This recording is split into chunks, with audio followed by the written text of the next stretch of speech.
আজকে ছাত্রলীগ যুবলীগ নাকি অর্থ পাচার করে। অর্থ পাচারের জন্য আপনারা বাংলাদেশে প্রতিষ্ঠিত অপরাধী, সুপরিচিত অপরাধী। অর্থ পাচার সিঙ্গাপুরে কে করেছে, আমেরিকাতে কে করেছে? সে পাচারকারী তারেক রহমান এবং কোকো,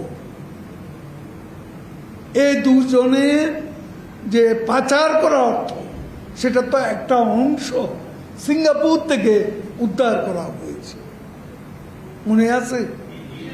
FBI ঢাকায় এসে তারেক রহমানের মামলা সাক্ষ্য দিয়ে গেছে যে তিনি অর্থ পাচার।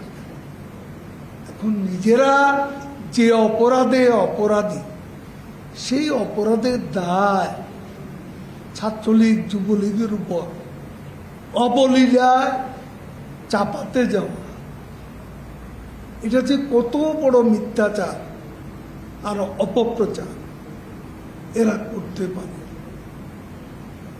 সংসদ সদস্য কলকাতায় মারা গেছে, তাকে হত্যা করা হয়েছে।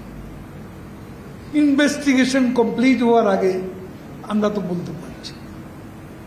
তবে আওয়ামী লীগের এমপি,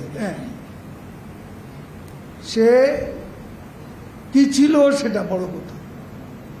সে যে এলাকার প্রতিনিধিত্ব করে, সে এলাকায় গিয়ে দেখল তার জন্য শোকার্ত মানুষের প্রতিনিয়ত কোনো গাড়ি নিয়ে মোটর সাইকেলে করে সারা এলাকা ঘুরে বেড়াত। তো তাকে আমরা তৃতীয়বারও নমিনেশন দিয়েছি তার জনপ্রিয়তার জন্য।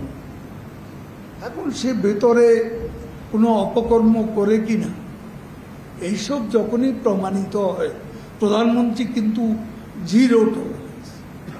কোনো অন্যায়কারী অপরাধী দলের লোক হলেও তিনি ছাড় দেবেন, এটা হলো সত্য। কিন্তু এটা তো প্রমাণ হতে, আপনারা এখন বলছেন কলকাতায় তাকে কি চোরা কারবারি কি। তা আমি সাংবাদিকদের বলি, আপনারা কি তিনবার তিনি জাতীয় সংসদে এমপি নির্বাচিত হয়েছে, তখন আপনারা কি এই তথ্যটি পেয়েছিলেন? এখন ভারতীয় সাংবাদিকরা কোন তথ্য আনলো সেটার উদ্ধৃতি দিচ্ছেন কেন? আপনারা তো এই দেশের নাগরিক।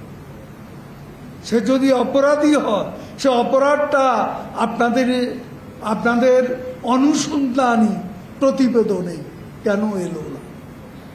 এটা আমার